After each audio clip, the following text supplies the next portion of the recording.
everybody. Welcome to episode 270 of Two Legs, a Paul McCartney podcast. As you all know, we are a Paul McCartney talk show dealing mainly with the solo career of Paul McCartney. I'm one of your two co hosts, Tom Hunyadi, and I am joined by my partner in crime, my backwards traveler. He is Andy Nichols. Andy, my friend, good to see you. How you doing? Doing good, buddy. Doing good. Got a nice, fun little show cooked up today. Why don't you tell Yeah. everybody about it? Yeah, we're gonna do a show on our favorite collaborations. I don't know if I would say it's the best because I don't want to be like responsible for putting like the best out there. It's just like this is our list of favorite collaborations with Paul McCartney. In those collaborations, and the idea came from our friend Kyle Hand, who he's been on the show before. He did a wonderful show with us called 21 and the 21st, right? Yes. And yeah, and that's almost up to 1,000 views. So check Yep. that one out if you haven't already. Go back probably a year from now or 2 years, and it was a really good show. I enjoyed that. Kyle will come up with some good topics for us to do every once in a while, and you can do the same. If you have a topic that you think would be good fit for the show, you can email us at twolegspodcast@gmail.com. But before we get to our list, Andy, there's really no news. Hopefully, Paul is working on finishing the mixing on his new album. Hopefully, maybe a spring or summer release followed by a tour. But Andy, I want collaborating, right?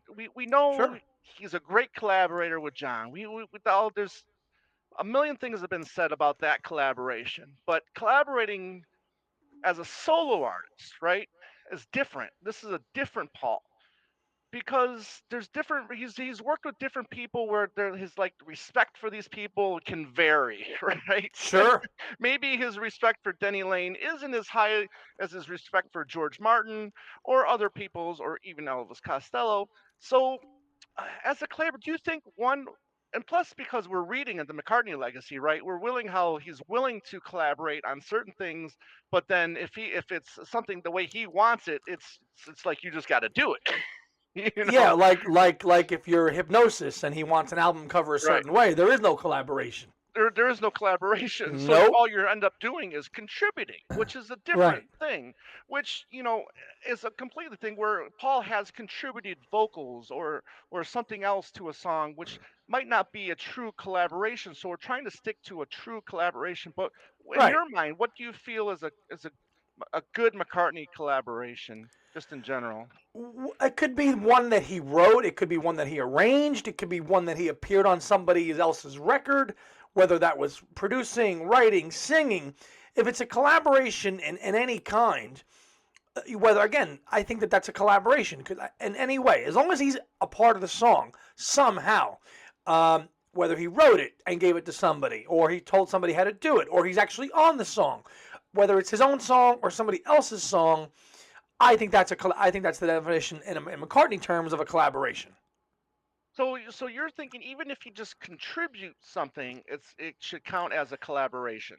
Sure do, because that person is saying, okay, Paul McCartney is working with me on this track, and obviously he helped me out with it. So it's obviously there's other people there. So yeah, I don't think it has to be Michael Jackson and Paul McCartney, and that's the Right. definition of a collaboration. Right. Yeah, I know in the traditional sense that's a collaboration on a pop level, but there's so many layers of a collaboration Right. that can define that word and what it means for different Right. artists and different people depending on what the band is, what the song is, and we're going to have, I'm sure, a lot of diverse choices in our lists in our show today. Yeah. So Sure.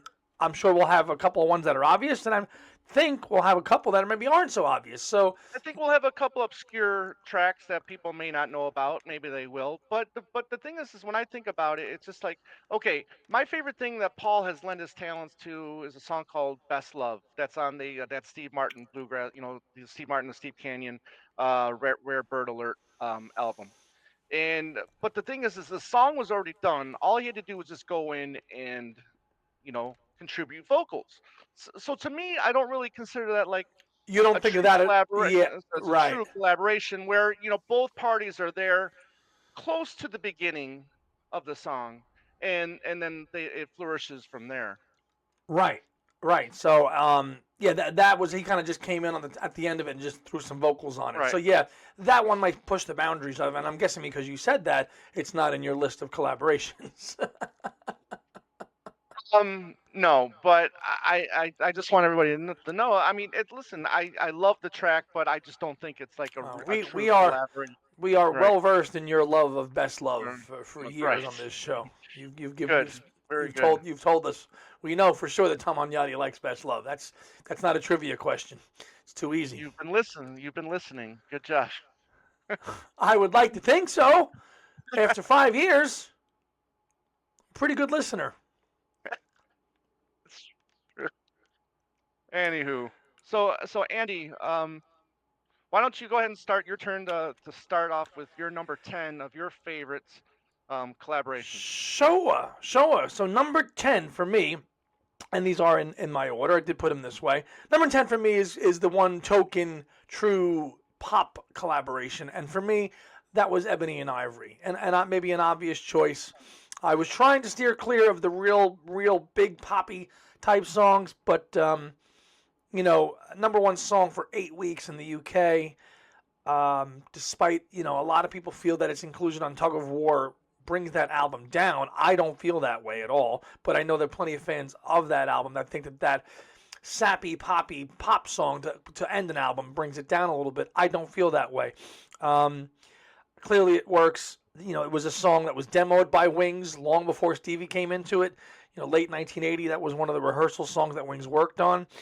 I just think it works as a great collaboration because Paul is such an admirer of Stevie Wonder for years, especially in the Right. 70s. He was really channeling Stevie and really influenced by Stevie's music. Um, a lot of funny history with the story of that song and getting Stevie to Montserrat, which almost didn't Right. It's happen. the He kept thinking, challenge. Yeah. is he showing up this day? Is he showing up this day? Is Right. he showing up this day? And finally he showed up. And those photographs are beautifully documented in the archive collection from Linda McCartney in there. Again, maybe a bit of an obvious one at number 10, but I think the sentimental aspect of it, the poppiness of it, the melody of Ebony and Ivory has always been something that what we know is a strong suit of McCartney, his gift for melody, and it shines on this one.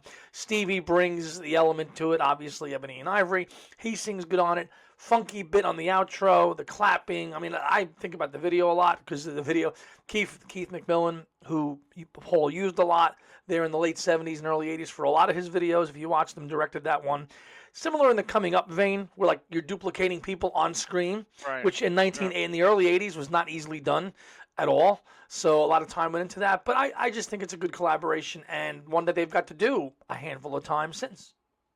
Right. Well, no, it's a good pick, and my number 10, which is not really in any necessary order, but my number 10, I went in a different route, and I went with Say, as Okay. a really, I think in my mind, a true collaboration, because here they are, they start the song together, Yes. they demo it together. Then Michael, he takes it, and he takes it to his studios with his guys, and then they come up with a whole new arrangement for it, and then Michael brings it back, and then then they finish it, which I think it was Air Studios or wherever, with George Martin for this one. And I think this might be the best of the three collaborations between Michael and Paul. I mean, obviously Sure. number one for weeks. I mean, you couldn't. I mean, this you couldn't get away from the song if you tried back in 1983. But for me, this I think this one is defines collaboration um, it, during Paul's solo career. I think that they worked well together during the song. I think lyrically, I think it was more Paul, but then Michael then came up with some of Yeah, the lyrics. it really is You know, yeah, it is that's a true collaboration yes, because Michael's got his parts and Paul's got his parts. Yeah. right. Right, right, and I think both parts, they do their strengths. I mean, I think, musically, I think Michael added a lot to it. I think lyrically, this is mainly Paul. I mean, we all know about the video. The video is a lot of fun. I'll Recorded try one. yeah, I know the where the property where Neverland Ranch ended up becoming. So I just think I think it's a better song than say Ebony and Ivory. And that's it. I just think it's a great collaboration, and I know it gets shit on a little bit these days, but I still think it's a fun track. You It know, is. we've all heard it a million times, but I still think it's a good song. Absolutely. It's one of those songs you really wish that we heard some demos or work in progress of that song. Yes, We've never right, heard any of right. that stuff. Just to Yeah, the hear that, demo how. for go ahead. No, go ahead. No, just saying. I mean, it would have been great on Pipes of Peace archive set, right? If we would have Right, got something. I something. mean, we got that remix, Right, where they alternated verses and stuff, right, right, which was nice. But to hear a work in progress version of Say, a rough mix or something, that would have been a nice right, inclusion on that. Just to hear the development of that song because it was such right. a smash. But we both went with big 80s pop hits at number 10. We Coming in at did, we did. coming in at number 9 for me Right. is not one of Paul's songs, but one that he wrote, but also appears on and sings backing vocals on.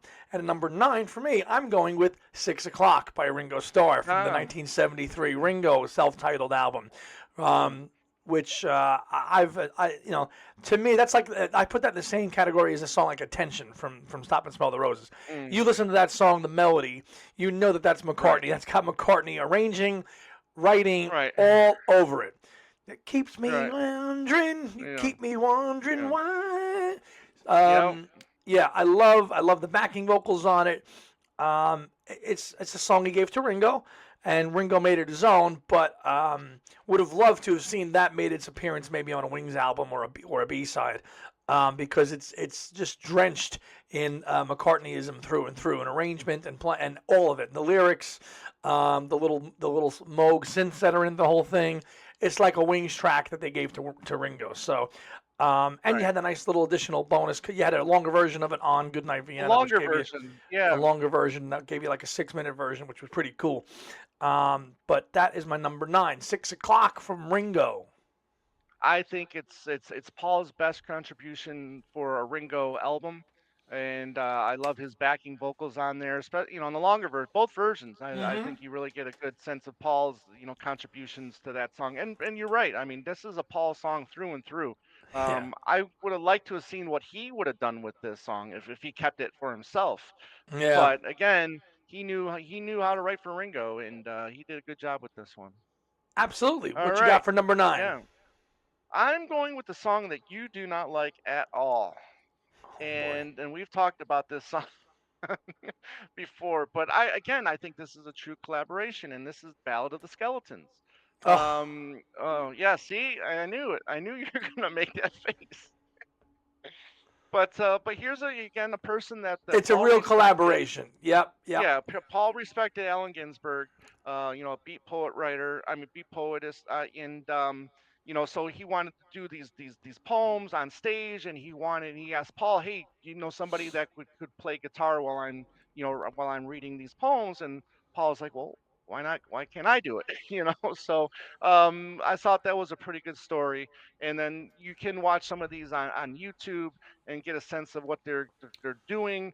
Alan really appreciated what Paul did for his performance, if you want to call it that, reading of his poetry. But I really like, and then after that came all the mixes on there. I think there's a four track EP out there that has all different lengths of time for these for this particular track, Ballad of the And Skeletons, yeah, which you can still find probably on eBay or whatever like that. So if you're into look for something different, something that, outside the box, I would recommend just checking out Ballad of the Skeletons. I mean, you might not like it, but I think I'll give it it's to you. It's an you're right, interesting listen, but it's a one right, and done. I mean, and it was right, included on the archive box for Flaming Pie in right. 2020. Flaming So Pie. That's it right, did get an official release through a McCartney, right, release. So it's got merit. Then right. it's not like, oh, you can't find it. McCartney did release it under his own umbrella. So obviously, That's if right. he feels strong about it, it's historical for him. So Yep. I'm not surprised you picked that one.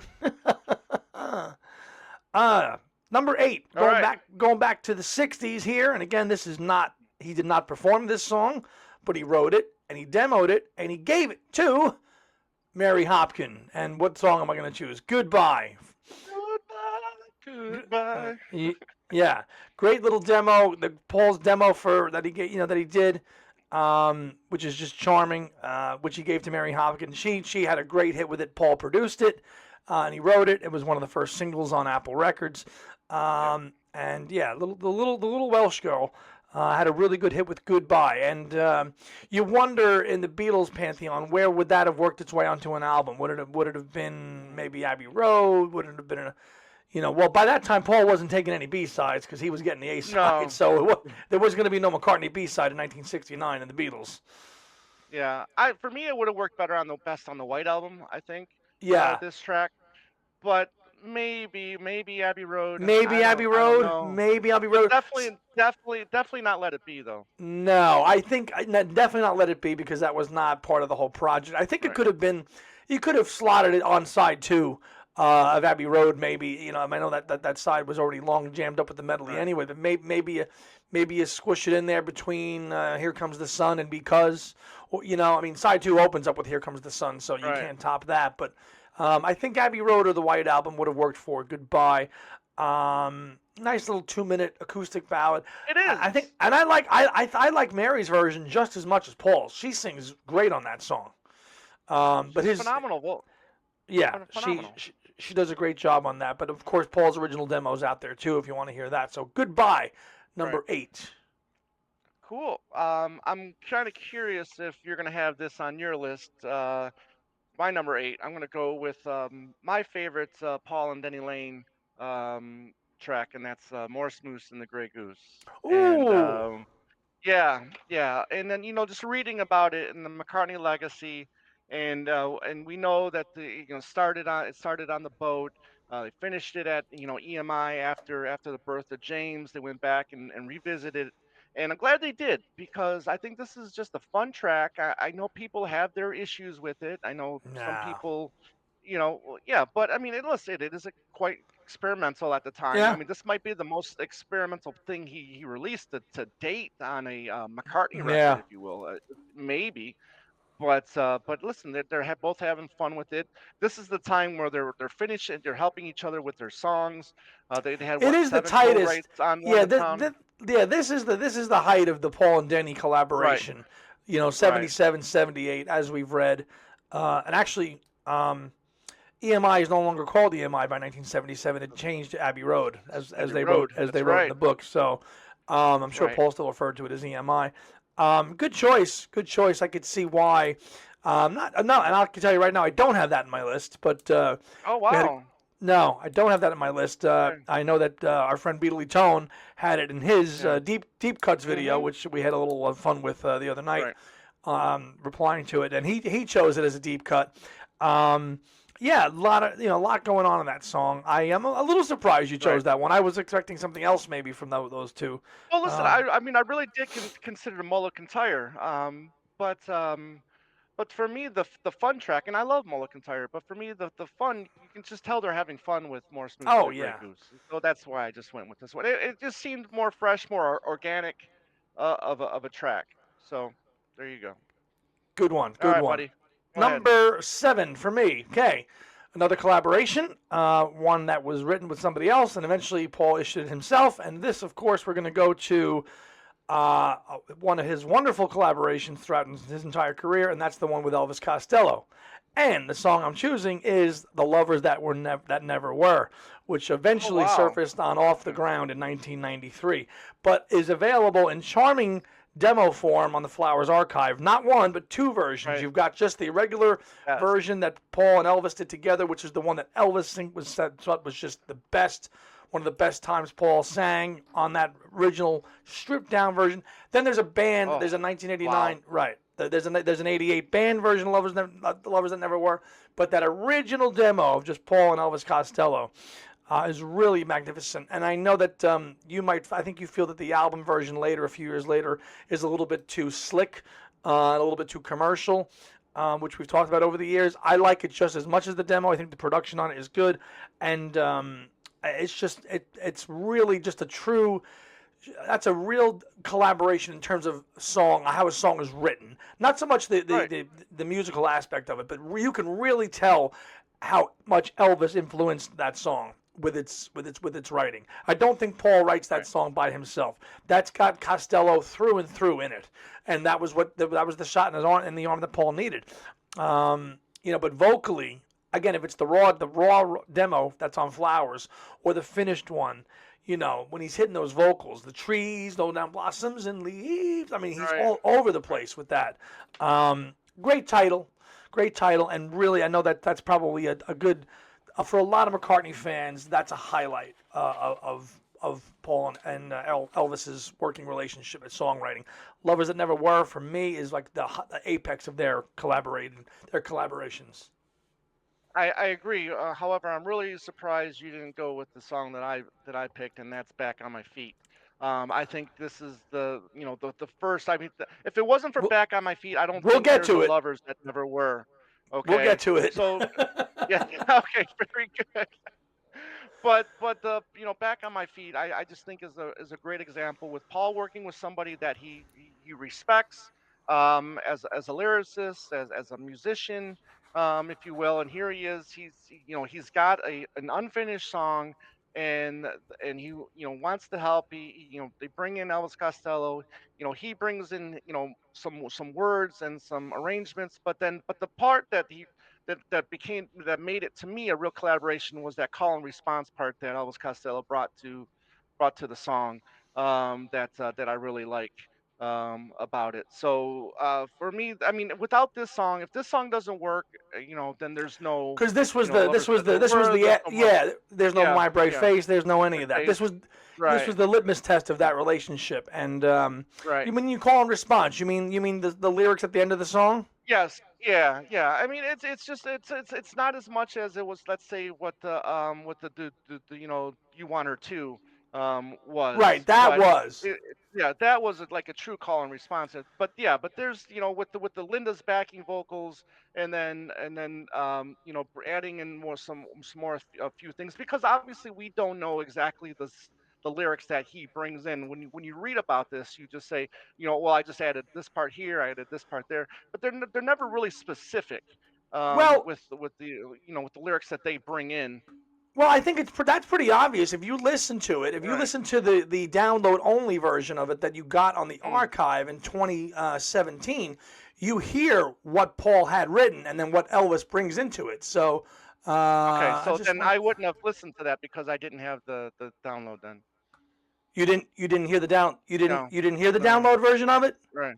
No, So no, you never heard that. That was fantastic. no. So all Paul, I'm Mm. listening to it right now in the cans. All Right, Paul has is the basic. How many days will the wet right, weather last? right, The other right, stuff he didn't really have yet. He had I don't need love. Temptation is sweet. right. He had that, but he didn't have the other. He didn't have the other half of the Mm, song really. He had the basis mm, of it down. And I know you're not a digital guy, but that was one. That was one worth getting to hear Paul's demoing. right. Back on my feet. I know they didn't release it on CD, but um, Elvis heard that and said, well, "What else can I add to this?" To You us, know, right, right. all the stuff about a man in a plastic Mac, that was all in there. That was all in there from Mm, when Paul's, and then Elvis added his other stuff to it. Which made it right, a true collaboration. And I agree with you. And yeah, right. that is further down on my list, but it did make it. So yeah, Right. Yeah. So I just feel like if this track didn't work, then we don't have lovers that never were. We don't have my brave face. So that because day is Paul was done, happy or with any of the them. yeah, Yeah. yeah, exactly. So that's what, yeah, that's it. All Go right. ahead, you buddy. Number five for me, another song he wrote and gave away to somebody else to record in the same vein as Mary Hopkin, roughly around the same period, and I'm going with "Come and Get It" that he gave to Badfinger at my number five. And the story is well told that Badfinger wanted to do it one way, and Paul said, "No, no, no, no! I You've got to know. do it. You've got to do it this way, and it's going to be a Right. surefire hit." And Paul did go into EMI early one day and did the whole thing before a Beatles session, and which eventually it was issued on Anthology 3 in Hmm. 1996. And that I remember spinning that CD because I'm like, how is this not a Beatles song? I'm like, how can one guy go into a studio and lay this incredible track down, pianos, bass, drum, everything in like a 3 or 4 An hour hour. session? Yeah, and I'm sorry, in an Mm. hour, and go do Sure. it, and then be done with it. And okay, let's have Right. a Beatles session like that. and he gives it away. And then the guy, and then the Badfinger says, well, we want to tweak it and change it. And he's like, no, you will not No, tweak it and change it. and it's a top Coming. five on both sides of the Atlantic. Oh So my God, that was really one that I think the Beatles he could have kept that one because his songwriting was really hot in that period. As we've often said, it's the what do we call it? The Paul McCartney. the What do we McCartney highlight reel, the highlight Paul reel? McCartney highlight reel. That could have been another hit, hands down, somewhere in the early part of 1969. Probably I could have seen this. Yeah, I agree. between Get Back and Let It Be. Those two Yeah. singles. Come and Get It could have Oh been yeah. slotted in there too, Easy, easily. easy. This could have been a non-album, A side, single, non-album single, and could have Yep. done top 10, easy, You top five. better hurry, cause it's going fast. Yes. Number Yeah. 5, come and get it. You're number 5. Okay, number five for me. I'm going with a song that was part of a film done by Dave Grohl, a documentary, and this is a song called "Cut Me Some Slack," featuring the members of Nirvana, which Nirvana. this group was later dubbed Sirvana. Sirvana. And this is just fantastically done a song like this. If they were still around today. But Paul is not Kurt Cobain. But here they are. They're all in the studio recording stuff, and then Paul brings a cigar box guitar, which I think is just amazing sounding on this track. But again, very simple Paul lyrics on this, but musically, I think this just is one of his best rockers. Thanks to the guys from Nirvana. Yeah. Remember hearing that for the first time in what, 2012, right? They played it? Yeah, yeah, yeah, Yeah. yeah. And I think they did it live at that 12-12-12 show. 12, 12, 12. It was played at. Yeah. I remember being like, wow, they're really rocking out on this song, Right, big time. right, right. Yeah, and Um, that's cigar box guitar. I think yeah, just that's that. Yeah, really, yeah, that yeah, was that weird looking guitar. I yeah, remember saying, what the hell right, guitar is this thing? Yeah, I remember that now. It's a long time ago. right. But Yeah. But this is a really cool. Again, musically, I think it clears the floor of the lyrics. It's really simple lyrics. it is. But here they That's a are. They're mute. just Yeah, jamming. they're Yeah, jamming. and they're They're just jamming. jamming. Right. It's more of a jam than anything, and then just Paul, does his thing, like he does when that Flaming Pie documentary when he's just going, when he was talking about what's that jam that Ringo and Love You Too, no, not Love You Too, Really Love You, right? When he's, Yeah, oh God, yeah, yeah, yeah, yeah. yeah. Oh, But this is 10 times better than that, I think. yes, it is. Yeah, Absolutely, yeah. absolutely. So cut me some less slack was my number five. Cut me some slack. No, did I skip one or not? Let me see. One, two, three, four. I've done 5, right? Yeah, 6, 7, yep. 8, 9. No, I think I did skip one. I skipped one. Okay, I went to 5, so I've got to do my numbers. I've got to do my number 6, and I'll okay. jump back. I'll jump back into order. Number 6 for me is a Paul and Denny composition, not from London Town, but from Band on the Run, and that's No Words. And that No I've worries. always Okay. No Words from Band on the Run. I like it because that's the first song that Paul and Denny really worked together on as a true collaboration in it. And it's kind of, Tony and I talked about this the other night. It's kind of forgotten outside of the '79 tour. It got played there, but it's a beautiful song, one that we've talked enough about on the show. But I think it's a great. It's the beginning of a collaboration between Paul and Denny Lane that starts with Band on the Run and takes it all the way to London Town, as you just said. With I think 5 or 6 co-writes or 6 or 7 co-writes Right. between, if you include Mull of Kintyre at the time, Right. Right. on there. So those are our 2 Denny picks kind of bookend each other. Yours is like one of the last ones, and mine's one of the first ones. But Right. it did get played live in '79, and we've seen. I've been fortunate enough to see Denny play it a couple times. We've seen the members of Wings play No Words at fests, so it's Yep. always, and obviously they as a tribute to him they played it. So it was great that we got to see that and give it the respect that song deserves for sure. It is one of my favorites on Band on the Run. Glad you picked it, because I think it deserves more love.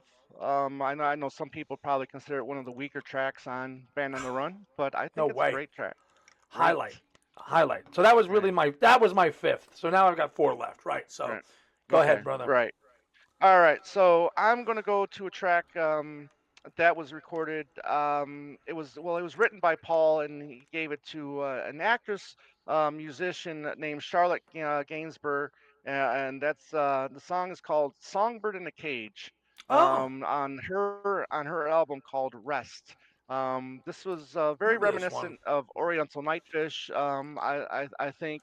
But Paul also plays on it. So he wrote the song, he plays on it, and then Charlotte is also singing and doing other things on the track as well. Like I said, it comes from an album called Rust. It's the only English speaking track on the album. The rest is in French, but I think it's a very beautiful album, and she's a fantastic singer. So if you can look past the singing in a different language, I think people will really dig this record because what it is really good. what year did it come out, Tom? I didn't write down the. I think it was 16 or 17, if I remember correctly. All Maybe right, even so 18. in the last 10 years. Yeah, Okay, right. Yeah, fairly yeah. So recent. And Songbird in a Cage. Yeah. Songbird in a Cage. I think I listened to it Yes. once. I have to listen to it. Yeah. Another listen to it again. Right. Um, Yeah. Check it out. Yeah, I will. Number four for me.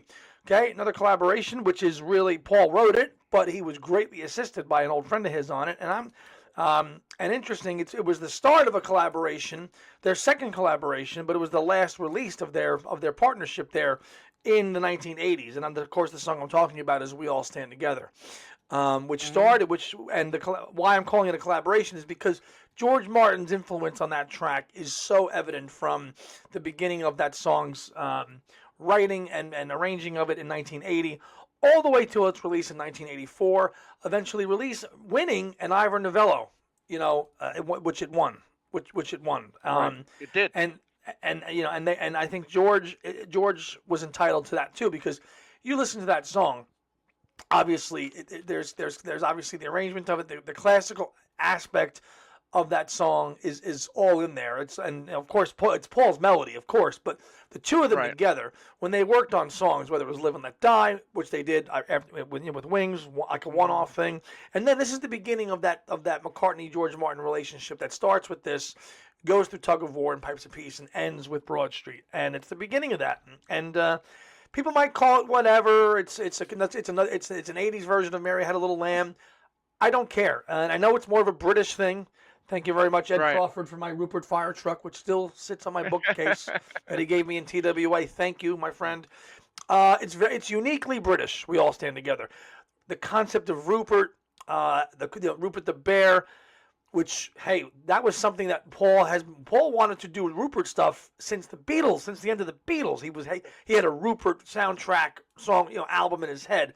Then ends up doing one with Wings that gets shelved in '79. And then it's no wonder that in 1980 Paul then, okay, now I'm just going to do one song out of all that Rupert soundtrack stuff, which happens in '79. Out of all that, he ends up doing one standalone song for Rupert and the Bear and the Frog Right. song, which eventually comes out Right. in '84. Right. I've always enjoyed this song. Since I discovered it in the 1990s. It's a good track. I Yeah. have. We got the I, 100th anniversary of it on picture disc. What was it?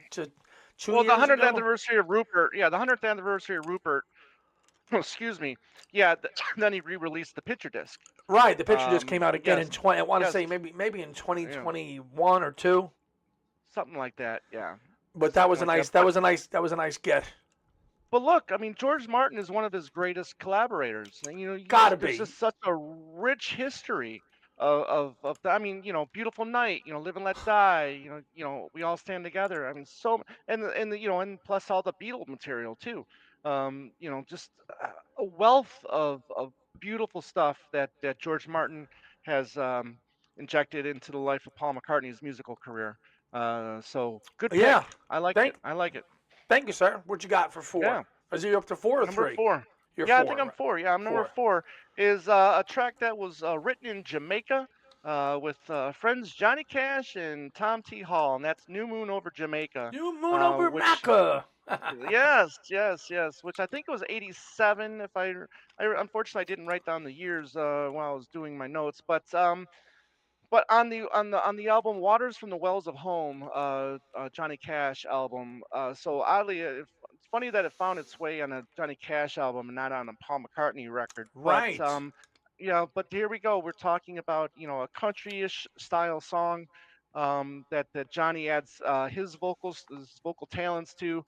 This was a production, more of a country production, kind of in the same vein as Look Up is kind of like a country, but don't get me started on that No, no, no, no, because no, no, no, no, no, no, no, no, no, we're no, not no, no, talking no, about that. no, Right. no, no. Yeah. No. But this is a track when I discovered it. I've come to really love because I'm a big Johnny Cash fan, and I like their vocals together on this, and then we got some good backing vocals from Melinda and Tom T Hall on there, Yeah, and it's a good track. It's a good track. good I track. mean, I here's remember. something that's started from the beginning with the two of them, and then they finished it together. So that's why I Yeah, think it's a really good collaboration. Deep Pull. I remember first hearing it way back in the Westwood One days of Ubu Jubu. That's when I first heard this. And Paul played this song on one of the episodes of Ubu Jubu in that one Okay. summer when they were on all the time. And that's when I first heard it. And Mm. long before even owning it. How do you have it, Tom? How do you have that song? Like, how do you own it? I own the Johnny Cash album, Waters from the Wells of Home, So and that's yeah, how so I have the CD and the record. right. So it's on Yeah. that Johnny Cash album. Right. Okay. Well, I did not know Right. what it ended Yeah. up being on. I just Right. have it. Yep. I have it as a Paul bootleg. So Mm. good choice. Good choice. 1987, huh? Now the bootleg do you have? Yeah. So the bootleg you have is with John and Paul Oh on it yeah, together, right? yeah, yeah, Yeah. yeah, yeah, Yeah. yeah. Okay. Yeah. I have a whole Ubu Jubu series of all the shows that they did, and it Right. was it's that version. It's just part of the radio show. So he's like, oh, here's Right. the song I did, blah blah blah blah. Right. It's New Moon over Jamaica, and then he goes into it. So, Right. yeah, and Gotcha. true collaboration. Good pick. Yep. Um, Number three, Tom just mentioned it before, and I've talked about it a little bit, so we don't have to spend too much time on it. That's my favorite, one of my favorite B-sides, if not my favorite B-side ever. Back of My Feet. If you watch this show or listen to this show, you know that that's not a Right. surprise at all. It's moving, it's inspirational, and it's charming, all in a 4 minute B-side. That's been only relegated to a UK release until the archives came out, or you had to buy the '93 Flowers and it was on there on Right. CD. You can get it on that, but it makes you wonder why in 1987 he releases a single that says, you know what? Because by then Paul McCartney is this firmly established star. He's in his 40s, and they're like, we're just going to keep this song released in the UK. So even by the late '80s, they're still going, well, this isn't suitable for this market.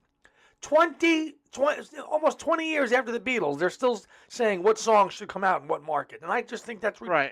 utterly nonsense. Let me ask you this. I mean, what if he made it a double A side, kind of like the Mull of Kintyre Girls School Yeah. single? Do you think it's more accepted that way because then they can flip it over to Back on My Yes. Feet? Yeah, I do. I think if it's a double A side, it's looked at differently. And Hmm. the fact that Hmm. when that single got dropped, you looked at whether it was the 12-inch single, for Once Upon a Long Ago. There's nothing written about the songs at all. When you look at those 12-inch, they're all about the Right. rockers. The rockers, Lordy Miss Claudie, and don't get around Right. much anymore. That's all. So Paul drops these two new singles, album, single release, non-album singles, and there's nothing written about them. Oh, here's a song I wrote for this, and then here's that, and nothing. Just really, But he promotes them, right? He goes on all these TV shows and he mimes to Once Upon a Right. Long Ago. There's a video for it even made. Right. But that's it, and it just gets buried, and it's a brilliant, brilliant B-side. The one criticism I would say is that it gets a little bit wordy towards the last 30 seconds. It With does. the Right. Right. gets a Yeah. little bit wordy there. Try and have a Yeah. a little bit of that. A little bit of that gets a little bit too much to like, what the hell are they saying? But still, one of his best, and no surprise that it made a collaboration between, one of my top 10 collaboration songs between Paul and Elvis. So number two, Right. Tom. Number three for me first. I'm sorry, three, Is three. yeah. No worries. Excuse me. I'm going with the. I'm kind of cheating here. I'm kind of going against the grain about what I've said about collaborations because here's this track, um, written by George Michael in the style of a Paul McCartney song, and then that's "Heal the Pain."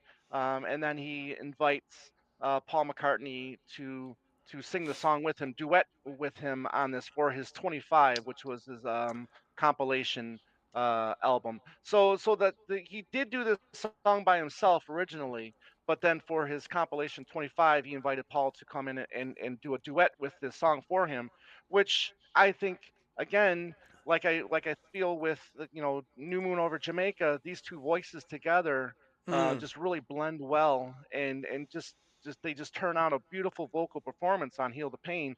And again, this is a track that I don't think a lot of people know, or they should know better um, in their McCartney loving fandom. Good one. I've read about Heal the Pain, but I've never heard it. Right, I know that he worked right. on it, but I couldn't say I've never heard the song.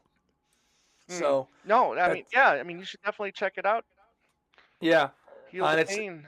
yeah, Heal the Pain. George Michael. What Right. and it came to 25 compilation. 25. It's that's the name of the compilation is 25. It's like a greatest hits. Yeah, it's Okay, called 25.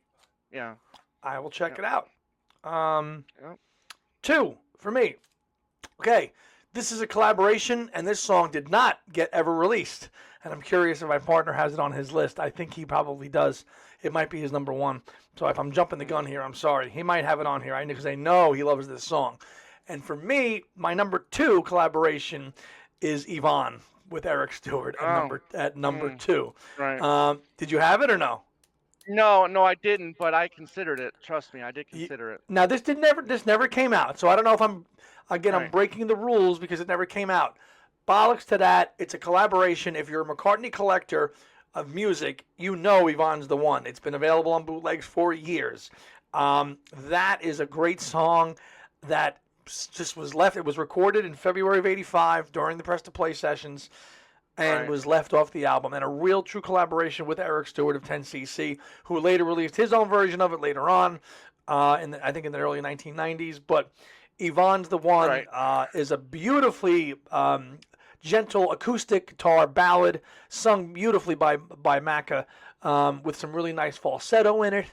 Really, really high falsetto at certain parts of the song, coming all the way back Hmm. down again to just this, Yvonne's the One that I've been counting on. It's just a great, great, Right. great little 4 minute acoustic guitar ballad, and one that has not seen the light of day yet. And damn, it should because we all know how good it is.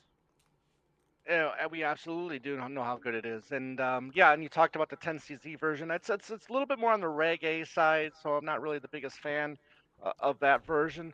But that little sweet little demo from Paul, it's just Huh. so sweet and tender.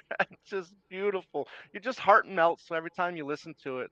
In my opinion, anyways. So Oh, I think that's a fantastic choice, my friend. Fantastic. thank you, But partner. Thank my you very. number two, Go ahead. one of my favorite collaborations from Paul took place during the '70s, and that's his collaboration with his brother, Mike McCartney, or better I known had a as Mikey feeling this album Dear. was And gonna sneak into it. yeah, but there's so many there's some really good tracks in it. But I just love the single. I love Leave It. I love the Leave first it. You song. love The leave it. Yeah, first I know you song. do. Yes, I love Leave It, and it's Denny Sywell's on the track. They recorded this one before he left the band, and then they Yep. finished the album in January of '74. Four. You can read about it. Yeah, you can read about it in Volume Two of McCartney Legacy right Volume now. two opens up. Volume two Right, opens up that's right. with it with Yeah, McGear yeah, sessions. yeah. But I mean, it's a fun video. No, well, there's a fun video you can watch if you got the deluxe version that Oh came yeah, out Cherry Red From Records. Cherry Red Records. That's right, that's right. And a big, nice set. There's also more songs that they worked on together, but it flopped here in the states, so he didn't get a follow up single or anything like that. So Leave It would be my number Leave it. two. Yeah. Yeah, yeah. So he didn't like my artichokes. But I think it's just a fun song. Very, very British, and Very, I very, think it. very British. Yeah. So recorded at the I think the whole album was recorded at Strawberry Studios, In the Stockport. 10cc. In Yeah, Stockport, yeah, yes. Right, right. Yep. So good stuff. Good stuff. Good stuff. It's the McGear album's been very interesting to listen to. I'm kind of this way, that way on it. Although my favorite track from that is "The Man Who Found God on Right. the Moon." Um, I love. That's a great right, track from the McGear right. album. It's kind of sad that, in a way, after reading the book, Mike McCartney's kind of a bit of a pawn in the whole thing He because is he's a little bit right. of he's a pawn because they're pushing the album in attempts to get Paul to sign to Warner Yeah. Brothers but with Mo Austin Right. and with Mo Austin and Warner Brothers. Right. So I really feel Right. bad for Mike because he's really kind of just like, oh yeah, Right. you're gonna They're push my album, dangling. Yeah. Right. you Yeah. They're know? dangling. Yeah. Yeah. The Eastmans are dangling Paul in front of Warner Brothers to sign if they sign his brother to a record And I deal. just You think know. So that's kind of crappy for Mike. I know he wanted to be his own guy, and right. that album has its fans. Right. I like it as kind of Yep. a vanity thing, like a lot of people call it the Lost Wings album, because they're all Right. on Right. it. But Right. just for me, the singing is not just as consistent enough on it. That's fair. There's some That's wonderful fair. moments. Yeah. There's some wonderful moments on McGear, but it doesn't have any staying power for me. I love its history. I love McCartney's history with the album. His handprints are all over it. He's helping his brother out, which is Right. great. But Yeah. at the Yeah. end of the day, it's a Mike McGear album, and it's not a Wings or McCartney album. So, it had the fate that it had. But I'm not surprised you went with Leave It because I know how much you love that song. Right. Right. Okay, All number right. Number one. one for you, Number my one. friend. Now this is not going to be an obvious choice, and people are going to go, "What the hell song is that?" And hopefully, some of you have even heard of it, because we're going way. This is a deep, deep, deep dive. Okay, and it's not a Wings song. It's not a solo song. This goes back to 1968, and it was recorded in October of 1968. And the song is Thingamabob, which is the song that Paul Oh wrote wow. for the Black Dyke Mills Band, which ended up being a theme song for a television show of the same name. It was one of the first singles issued on Apple Records as well. I love Thingamabob. It's totally instrumental. If you don't know, look it up. But again, if you listen to it, you're like, that's McCartney. You can hear it. Now, off the top of your head, do you know the tune, Tom? I know of it, but I don't can't say that I've listened to it. So it's very big brass bandy. Dun, dun, Right. dun, Right. dun. It's very much of the Jim McCartney Hmm. school of thought of Right. music. It's a big brass number. It's about it was released on the compilation The Best of Apple Records in 2010. It's on that. So Hmm. if you own that CD, it's on that. And it's one of the first tracks. I absolutely love Thingy It's instrumental, but it's written and arranged totally by Paul McCartney. To be this theme song of a TV show, and some people think that this ended up being that song, that long lost song, etc., that was out there for a while Mm. too, but Right. that's not been proved. But Thingy and it's spelled really funny too, Thingumybob. If you're looking it up, but Thingy by the Black Dyke Mills Band, written and arranged by McCartney. There is my number one collaboration, and they did a great job of it. But again, this is Oh. produced by Paul and arranged by Paul, and if you hear it, you'll know right away that it's got McCartney imprint all over it. Fantastic. Would have never guessed that. I didn't think Never you were. would have guessed it. Nope. And and I don't think you're gonna guess what mine is either, because I think this is the ultimate collaboration from Paul with somebody else. And I'm going with Liverpool or Oratorio with Carl Carl Davis. Davis. Um, yes, Thought about one of these tracks. I did. yes, yes. Well, I'm just going with the whole album because I Oh, think okay. this is the whole album is the collaboration, right? I mean, he can't do this album without Carl Davis or a composer of his talents, right? So, I mean, obviously, there's that great documentary that you can watch on the Liverpool Oratorio. You can watch them work. You can watch Paul just like humming Oh the yeah. tune, and then you can see Carl Davis, putting it, and writing the music for it. So for me, I think it's beautiful. I mean, I think people know that I am a fan of operas. You I'm a are. fan of classical stuff. So in this whole piece, and it is as a whole is very enjoyable for me. Yeah, there you go. and you got it right there. And they just played it in Cincinnati last year, They and it did. was too close. It was too close to the Chicago Fest. So I could have only done like one or the other. So I did, yeah, there you go, Yeah. there you go. There's Carl Davis. So There's Paul. There's yes, Dame. There's Dame. yeah, How do you forget her yeah, name? Dame Curdy. I forget. I'm not going to butcher her name, but yeah, right. she's on there. Dame He's on. Kiri Te Kewana. Thank you. Right. Thank you. Thank you. Yes, she does some fabulous, fabulous. I mean, I Yeah. guess you're gonna say singing on there, but I just think it. Excuse me. Their work together, again, is a true collaboration. Yeah, there you go. Yeah. And so kind of like in the same way with George Martin in a way, right? Paul is kind of like Classically. either classically maybe like humming a few notes or doing a few notes on the piano and then George Martin would run off and make a wonderful piece out of it. Yeah. Yeah. So there you go. So there's a track on there called what War was one of the It's a tracks that I movement. really. It's a Yeah, it's movement. a movement, right? Yeah, that I really enjoyed on there. The first movement together, I think, is really good on there. So you So had I movements do one. You had one movements through 1 through 4 4. on one CD, Right, that's and then correct. Yeah, movements 5 through 8 on CD 2. So the movements one through right. four are War, School, Crypt, School. and Right, Father, and then right. movements 5 through 8 are Wedding, Work, Crisis, and Peace. I seem to remember liking Crisis Yeah, quite a bit. It's yeah. been a minute Work since I've work had was this. good. Work was good. Crisis was very enjoyable as too. So I do hear people saying that of all the classical work, this is This is the one, Paul's more approachable. most accessible, the most accessible. Right, right, because they are singing. The opera is in English, or the oratorio is in English, so you can follow it Right. along. But And again, listen, they there they are performing it in right. Liverpool at the cathedral in That's Liverpool. correct. So there's Right, again there's so many strong family ties to right, Paul with this, with right, the family, the right, upbringing, working, and crisis, and that's all right. within this music, and it is worth a listen for sure. Out of all the, and I will admit I am not a big fan of Paul's classical work, but Mm, this one is the most accessible for sure, mm-hmm. because Agreed. all the themes that are central to Paul McCartney's life Are are important to represented him. are Intended. represented Right. in this music, and he wrote Yes. it with Carl Right. Davis's help. To your point, that it Right. really is a true collaboration, because Paul, as we know from reading the McCartney legacy, he can have an idea in his head, but he Right. needs help getting it. Like Up to writing it down. he'll Yeah. work with Yeah. as we've read in McCartney Legacy Volume 2.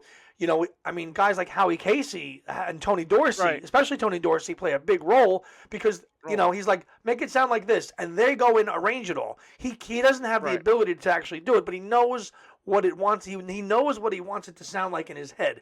He just had to say, look, it's got to go like this, and he's a Right. perfectionist. And the Liverpool Oratorio is a wonderful, and Carl Davis is a wonderful choice for your number Right. one. I really, really like your pick, because Mm. it's a part of McCartney's life that maybe the pop fan of McCartney really overlooks, Right. right? And there's so many, and Yep. this is going to be, we're kind of veering off into another topic here because we are going to do in the show on this, Mm. where tapping into all of different Paul's genres of music and really Yep. exploring them in a deep dive, like the orchestral stuff a little bit, like doing a dive into Liverpool Oratorio properly, the experimental stuff. Like there's so many different things we can tackle in his genres, the standards, the glam rock, everything. When you think about it, and again, thank you, Kyle Hand, because this is another deeper one that Right. he broached to us, and we've got to do some homework on it because we have to listen to a lot of different stuff. But it's one that we're going to be doing. But I love your number one choice there, Tom, because it parlays itself into the other show Kyle suggested Right. that we do. Right. But yeah, definitely. And there's a highlights version available of this too. You don't need Yes. the two Right. CD Whopper as well, and I know it's on vinyl as well. It is on vinyl. I mean, that's excuse me. That's I mean, that you're gonna spend a little bit more money on the vinyl Now, these days, but the CD is very accessible, like you said, oh and yeah, I just think it's a wonderful. I mean, he's putting his heart and soul into this, and you can tell that there's a lot of love in these arrangements or there of the are piece, good. the lyrics. Yeah, Again, there's simple lyrics, but they're very meaningful to him, as you yep. said. So, Absolutely, but great choice. But so that's our thank you, 10. Kyle Hand. Thank you, Thank you, Kyle Kyle Hand. Hand. And Yeah, that's our Kyle, 10. that's our 10, man. But What's your Kyle, 10? thank you. Yeah. Tell Yeah, us, yeah. what Thank you are very your much. 10 Yeah, what are your 10 top 10 collaborations between Macca? Is it all pop stuff? Is it stuff that he did on other people's albums? right, Or things that he just wrote? Because I mean, we kept that definition pretty wide for collaboration, right? right, It could be one of his right, own. You know, tell us below in the comments what you think your right. top 10 favorite collaborations are. But this was a nice little fun, easy show, which we wanted to get done Was and really explore some songs that we haven't revisited, or like in your case with your Songbird in a Cage, which I knew about but I hadn't heard it. Or same thing like with my number one thing, even Bob, you had heard it, but right. you had heard of it, but offhand you didn't Exactly. know it. So this is Um, a great way to yeah, explore these songs because they're collaborations and they're not on the main canon, right? Most of them are not on the that's main. right. Some of them we picked that were, but by and large, we tried to pick things that were a little bit either unreleased or kind of things like Goodbye and things like that. So good Absolutely. show, Andy, good show. and thank you. Yes, very good. Andy, tell us about a couple things. We got the Buy Me a Coffee, and then we also got a Patreon We that people can join. we do. So we had Buy Me a Coffee, which you see up in the right hand corner. We're now on Patreon as well too. We just launched a couple of weeks ago at the start of the new year. The link for our Patreon is below. And if you do subscribe to us on Patreon, we have two tiers of membership: $5 a month and $10 a month right now. Either tier that you sign up for, if you do, you get a free shirt, which the MVP will send to you. If you do that, basically with Patreon, you're going to get early access to all of our shows, right? So our shows drop on a Saturday. Depending on when we record them, you might get them one day before, you might get them 3 or 4 days before. It all depends on how soon we can record it and how soon I can edit it and get it over Right. to you. But you will definitely get a link, a private link to watch the show before the general public does too. And then if you go to tier 2, we can schedule a Zoom call or a StreamYard call. And if you want to just geek out with us one night and talk Macca and our schedules are jiving, we can have a chat with you. If you want to just talk to us off the air, as it were, and just have a chat with about all things Right. Paul, or what some of the things that you've enjoyed about Two Legs, or some of the episodes you've enjoyed over the years. We'll make the time to be available to talk to you for 45 minutes or an hour, and just shoot the shit, as it were, about our guy. So that's on Patreon now, and the link to it is there as well. And again, whether you do or not, we're still going to be here, right? So it's not like we're not one of these podcasts that just do it and then if Right. our content's going to be there either way. If you'd like to support us, great, but we're not going anywhere, and those are there for those that have supported us over the last year or so, especially with Buy Me a Coffee. Thank you for Yes. that. Thank you. Thank you very much for that. And that's all. What else is cooking, Tom? Anything? Well, the Ringo album is interesting. We've both talked about that on our separate live Lives. chats. And don't forget, we're both doing our own separate live chats. Andy's usually doing his on Sundays. I'm usually doing mine on Wednesdays and Thursdays, just depending on my work week. So we're both getting great reaction from those. So thank you to everybody that's joining us for those A lot live of fun. chats. We really Those appreciate it. A lot of fun. those Yes. they're a lot of fun. They're a lot of fun to do. Right. Uh, Right. you know, there's good conversation, and make sure you tune into mine on Sunday because that's the last chance to Right. win your copy of week You've 4. got one more left, I right? got one more left, and you've got one more Yes. chance to win a copy. And you're watching this on Saturday, so tomorrow morning will be Right. the last giveaway for Volume 4. So get your thinking caps on for that. Yeah, Tom went live just this past week on Thursday, and he had a nice friendly fire chat there with Joe Mayo about their differing opinions, shall we say, about Look Up. And if you want to watch Right. that, I watched that actually earlier today, and that was pretty entertaining. That's on our channel when Tom went live. And then earlier in the week, I did a really cool, fun little reply to Beatley Tone, my little UK friend from another mother, and replied to his Deep Dive Wings chat. So there's plenty of content out there for us together, doing our own things. It's out there. So stay tuned, and anything that is happening in the world of Macca, we will be the first to break it. And I don't care if we're driving in a car and we got to go live. And we've We'll done that pull before. over. We've We done that have too. done that We've before. done that too. Holy shit, Andy, this is gonna happen. He's doing Right, this. Wait, right, wait. Let's connect. Link, send, go, and we do it. So right. we look forward to a really good 2025 of original new shows with you. Our next show after this one is going to be the review of the McCartney Legacy Volume 2 with Adrian Sinclair and Alan Cozen. And that'll Right. be our last show of the month. And Tom and I are just about done with the book. We've got just a little bit left, and A little more. that's gonna be a whopper of an episode. Stay tuned for that. But that will be our last show of the month, and that'll close out January with some good stuff to come for Right. February. So, That's right. Tom, Can't take us wait. out. Take us out, brother. Andy, my friend, it's been good hanging with you again. We love doing these shows for everybody out there. If you have a comment, if you have a suggestion for a show, like I said earlier, email us at twolegspodcast@gmail.com. You can find us on social media, where even though we don't do social media as much, but you can find us on Instagram, Two Legs, and X, I guess, at Two Legs Podcast. We do more on Facebook than anything else, so check us out there. Find our YouTube channel, please. Two Legs Podcast on YouTube. Please subscribe. We really like to try to hit 3,000. We passed our 2,000 subs goal. Now we got a new goal. What? 3K. So you Three, know, three. three, three exactly. So please subscribe if you haven't already. And as Andy said, that's gonna do it. So again, we really appreciate you guys hanging out. And as always, have a great day and a beautiful night. Take care.